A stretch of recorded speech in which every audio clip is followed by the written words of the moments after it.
So ఇక్కడ ఇంకొక అంశం కూడా, ఒక ఆర్టికల్ కూడా రావడం జరిగింది మిత్రులారా. సో దీనికి సంబంధించి దేవేందర్ రెడ్డి గారు ఒక ఆర్టికల్ కూడా రాయడం జరిగింది. ఆ ఆర్టికల్ సంబంధించినటువంటి ఒకసారి మీకు సీరియస్గా దీని గురించి చెప్పేటువంటి ప్రయత్నం చేస్తా.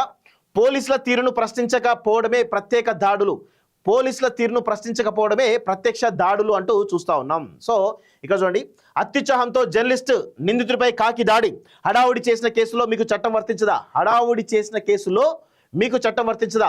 సిట్ వేసిన ఎన్ని కేసులో మీరు విచారణ పూర్తి చేసి శిక్ష విధించారు సజ్జనార్ అంటే డైరెక్ట్గా దేవేందర్ రెడ్డి సజ్జనార్ గానే టార్గెట్ చేస్తూ ఉన్నారు. సో ఇక్కడ చాలా డీటెయిల్గా మాట్లాడుకుందాం. నిన్నటికి నిన్న ఐబొమ్మ రవిని అరెస్ట్ చేస్తే ప్రైవసీ ఆగిందా?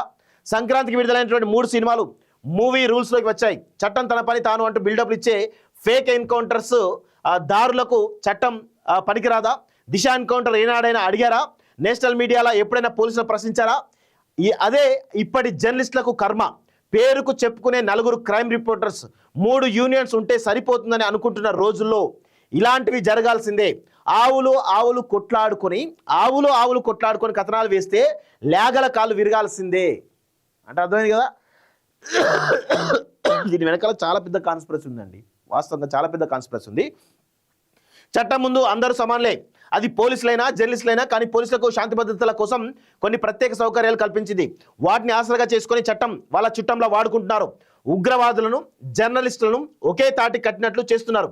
సుధీర్ జర్నలిస్ట్ చేసిన తప్పుకు శిక్ష అనుభవిస్తాడు. కానీ వైద్య పరీక్షల తర్వాత పోలీసులు మెడపై చేయి వేసి నెట్టివేసిన తీరు అందరికీ వర్తిస్తుందిగా. సిపి సజ్జనార్ చెప్తేనే ఆ పోలీసు అలా చేసిన వార్తలు రాయొద్దా? సిటీ బాస్ మీరే కదా, మీరు చెప్పితేనే కదా అంతా నడిచింది, మీరే కదా నేను ఎక్కడికైనా వెళ్ళి తీసుకొస్తానన్నది. ఇప్పుడు ఎక్కడైనా దాడి చేస్తామని ఇండికేషన్ ఇచ్చారా? ఇది సజ్జనార్ పైన డైరెక్ట్గా దేవేందర్ రెడ్డి అనేటువంటి జర్నలిస్ట్ వేస్తున్నటువంటి ప్రశ్నలు. హడావుడి ఎక్కువ, విచారణ తక్కువ. వాస్తవంగా ప్రతి కేసులో కూడా హడావుడి ఎక్కువ ఉంటుంది, విచారణ ఏముండదు ఇక్కడ. ఇదంతా వాస్తవం. సో చట్టం తన పని తాను చేసుకోబోతున్నటువంటి సిపి సజ్జనార్ పోస్టింగ్లో విచారించిన కేసులో సోషల్ మీడియాలో చేసుకున్న ప్రచారానికి పొంతన ఉందా? చట్టం తన పని తాను చేసుకుపోతున్న సిపి సజ్జనార్ చేసిన పోస్టింగ్లో విచారించిన కేసులో సోషల్ మీడియాలో చేసుకున్న ప్రచారానికి పొంతన ఉందా? అంటే ఉంటే విక్టిమ్స్ అయినా సినీ పెద్దలతో కలిపి పోలీసులు నిలబెట్టి ప్రశ్న పెట్టారు. అలా అందరి విక్టిమ్స్కు అలానే చేస్తారా? ఐబొమ్మ రవిని పట్టుకుని హడావుడి చేశారు. కానీ ఆ సినిమాలు ఆగాయా? సంక్రాంతికి రిలీజ్ అయిన ఆనాడు పక్కనే కూర్చున్న చిరంజీవి సినిమా మూవీ రూల్స్లోకి వచ్చింది అడ్డుకోగలిగారా? ప్రభాస్ సినిమా రిలీజ్ నాడే గూగుల్ సెర్చ్లో మూవీ రూల్స్లో వచ్చిందట. ఈనాటికి రవితేజ సినిమా కూడా చూసేస్తున్నారు. ఏమి ఆపగలిగారు? ఎన్ని కట్టుకథలు చెప్పినా ఆ సినిమా ప్రైవసీదారుడికి శిక్ష పడుతుందని హామీ ఇవ్వగలవా? ఇదేమైనా నిందితులను కోర్టులో శిక్షించాల్సి పోయి షార్ట్ కట్లో ఎన్కౌంటర్ చేసినంత ఈజీగా చేయగలరా? ఇలా మీరు హడావుడి చేసినంత ఈజీగా కేసులు పరిష్కారం అయ్యాయో చెప్పగలరా? వాటి విచారణ స్టేజ్ అడిగితే దాటవేత తప్ప మరో వివరణ ఉంటుందా? నిజంగా అద్భుతమైనటువంటి ప్రశ్నలు సంధిస్తున్నారు. మరి దానికి సిపి సజ్జనార్ గారు ఎలాంటి సమాధానం చెప్తారో చూడాల్సిన అవసరం అయితే ఉంది.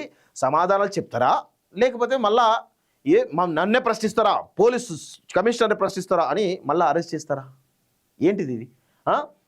డీజీపీ సార్, జర్నలిస్టులకు ఆధారాలు దొరుకుతాయి, తప్పుకు తప్పు, ఒప్పుకు ఒప్పు. కానీ ఇంటెలిజెన్స్లో పనిచేసిన తీరుతో అధికార పార్టీ పెద్దలలో జర్నలిస్టులు బలి చేయడం కరెక్ట్ కాదని ఆంధ్రజ్యోతి మాజీ ఎడిటర్ కె శ్రీనివాస్ సార్ ఒక పోస్ట్ చేశారు. నిరాధార వార్తలు అంటూ యాజమాన్యాలు వడ్డీ వార్పించే వార్తలను గుర్తించి అది జర్నలిస్టుల మీద రుద్రం సరికాదని ఆ మెసేజ్ సారాంశం. పెద్దలను పట్టుకోలేక వర్కింగ్ జర్నలిస్టులను ఫీల్డ్ జర్నలిస్టులు వేధించడం మీకే చెల్లుతుంది. యాంకర్ పాత్ర ఏంటో తెలియకుండా మీ టీం చేసిన విచారణ జర్నలిస్టుల కళ్ళు తెరిపించాయి. వాస్తవంగా యాంకర్ పాత్ర ఏముంటుంది? ఏ స్క్రిప్ట్ వస్తుందో ఆ స్క్రిప్ట్ను చదవడమే యాంకర్ యొక్క పాత్ర. దాన్ని ఎవరు రాశారు ఏంటిది అనేది విచారణలో మీరు తెలుసుకోవాలి. ఆమె ఆల్రెడీ క్లియర్గా చెప్పింది. ఎవరిచ్చారో వాళ్ళ పేర్లు చెప్తుంది. వాళ్ళని పోయి అడిగితే అన్ని విషయాలు తెలుస్తాయి.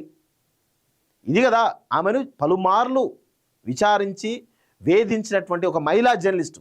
మీరు అన్నారు కదా మహిళా ఐఏఎస్ ఒక బ్యూరోక్రాటు అత్యున్నత పదవి అని చెప్పేసి మీరే అన్నారు కదా. మరి ఆమెను వేధించినప్పుడు ఇంత సీరియస్ ఉన్నప్పుడు ఒక మహిళా జర్నలిస్టు ప్రజల కోసం పనిచేసిన మహిళా జర్నలిస్టే కదా, మరి ఆమెను వేధించడం ఎంతవరకు సమంజసమో ఒకసారి సజ్జనార్ గారే ఆలోచించాలి. ఇకనైనా మేల్కొందాం. పోలీసులే మనం గొర్రెలు కావద్దు. ఇది మంచి అద్భుతమైనటువంటి పాయింట్ చెప్పిండు. జర్నలిస్టు కొంతమంది సోర్స్ కోసం పోలీసులతో దగ్గర సంబంధాలు మెయింటైన్ చేస్తున్నారు. నేను చూసినంత వరకు రమేష్ వెయిట్ల అన్న అంతా ఎవ్వరు పోలీసుల మాటలతో నమ్మి పరిచయాలు పెంచుకొని స్టోరీలు ఇచ్చారు. ఏనాడు కూడా సక్సెస్ కాలేదని నాకు తెలుసు. ఇలా కొంతమంది జర్నలిస్టులు ఇప్పటికైనా కళ్ళు తెరవాలి. పోలీసులు వారి పాత్రకు వాళ్ళు అనుకూలంగా మార్చుకున్నట్లు మన ఫోర్త్ ఎస్టేట్ను బతికించాలంటే వారి స్టైల్లోని వారితో సన్నిహితంగా ఉంటేనే సమయం వచ్చినప్పుడు ప్రశ్నలతో ఉక్కిరి బిక్కిరి చేయాలి. కోర్టుకు సమర్పించే పత్రాలపై ఇన్వెస్టిగేషన్ చేయాలి. వాళ్ళ సివిల్ సర్వెంట్ జీతం, డిఓపిటికి సమర్పించే లెక్కలు, ఇక్కడ చేసే వ్యవహారాలు అన్ని అంతర్గతంగా తీయాలి. ఒక్కొక్క అధికారి అటు పొలిటికల్ లీడర్స్ ని ఇటు సమాజంలో ఉండే లొసుగులను ఆసరాలుగా వాడుకొని సంపాదించే సొమ్మును ఆధారాలతో బయటపెట్టాలి. అప్పుడే జర్నలిస్టులు అంటే పోలీసుల యాజమాన్య తొత్తులు కాదని తెలుస్తుందంటూ చూస్తున్నాం. నిజంగా అద్భుతమైనటువంటి దమ్మున్న జర్నలిజం చేస్తే ఈరోజు వీళ్ళెవరు కూడా ఉండరు. ఒక్కొక్క ఐఏఎస్ అధికారి కానీ ఒక్కొక్క ఐపీఎస్ అధికారి కానీ ఎన్ని వందల కోట్ల రూపాయలు సంపాదించారో వాటన్నిటిని కూడా ఆధారాలతోటి బయట పెట్టాల్సినటువంటి సమయం ఈరోజు ప్రతి జర్నలిస్ట్ పైన, ప్రతి జర్నలిస్ట్ భుజం పైన ఉంది అనేది మనం అందరం కూడా గమనించాలి. ఈరోజు రాజకీయ క్రీడలో జరుగుతున్నటువంటి ఈ దుర్మార్గం అవుతుందో, బలవుతున్నటువంటి జర్నలిస్టులు ఎవరుతున్నారో అందరూ మేల్కోవాల్సిన అవసరం అయితే ఉంది.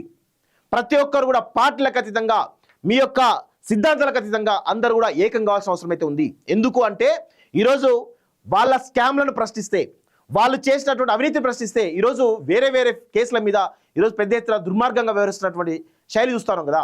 ఈరోజు ఖచ్చితంగా అందరు జర్నలిస్టులు కూడా ఏకం కావాల్సినటువంటి ఆవశ్యకత ఉంది. అందరం ఏకమైతే, అందరు జర్నలిస్టులు ఏకమైతే, అన్ని ఛానల్ ఏకమైతే ఈరోజు ఈ ఐఏఎస్ ఐపీఎస్లు ఇంత దుర్మార్గంగా వ్యవహరిస్తారా?